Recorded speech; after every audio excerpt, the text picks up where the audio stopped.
અમદાવાદના બાવળાના આશીર્વાદ ક્લિનિકમાં સંડાટો જોવા મળી રહ્યો છે। ગેરકાયદે ગર્ભ પરીક્ષણના રેકેટનો પર્દાફાશ થયો હતો। સોનીની ચાલમાં આવેલ ડોક્ટર હર્ષદ આચાર્યના ક્લિનિકને તાળું મારેલું છે। ગર્ભ પરીક્ષણના આરોપમાં ડોક્ટર હર્ષદ આચાર્યની ધરપકડ કરવામાં આવી છે અને ગર્ભ પરીક્ષણના રેકેટમાં હેમલતા દરજી નામની નર્સની સંડોવણી પણ ખુલી છે। ગર્ભપાત માટે મહિલા પાસેથી 15,000 રૂપિયા પડાવતી હતી। 15,000માંથી 8,000 ડોક્ટર હર્ષદ આચાર્યને તે આપતી હતી। બાવળા ગેરકાયદેસર ગર્ભપાત પ્રકરણમાં મોટો ખુલાસો થયો છે અને આ હોસ્પિટલ છે, આ ક્લિનિક ખાતે મહિલાઓને લાવી અને તેમનું ગર્ભ પરીક્ષણ કરવામાં આવતું હતું। આ આશીર્વાદ ક્લિનિક છે અને હાલમાં અહીં એક તાળું લટકેલું છે।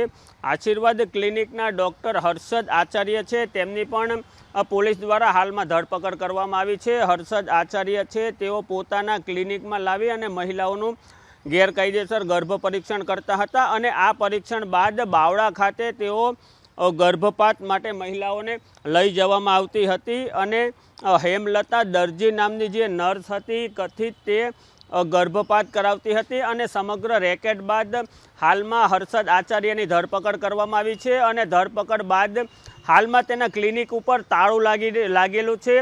ક્લિનિક ઉપર કોઈ દેખાતું નથી અને સંપૂર્ણ ક્લિનિક બંધ છે। સમગ્ર કેસમાં પોલીસ દ્વારા આગામી દિવસોમાં હર્ષદ આચાર્ય વિરુદ્ધ શું કાર્યવાહી કરવામાં આવે તે પણ જોવું રહ્યું અને આ જે સમગ્ર ટોળકી હતી તે ગર્ભપાત કરવા માટેની જે પ્રતિબંધિત દવાઓ ક્યાંથી લાવે તે અંગે પણ પોલીસ દ્વારા તપાસ હાથ ધરવામાં આવી છે। કેમેરા પર્સન અવનીશ તિવારી સાથે ચેતન બાંભણિયા, એબીપી અસ્મિતા, અમદાવાદ।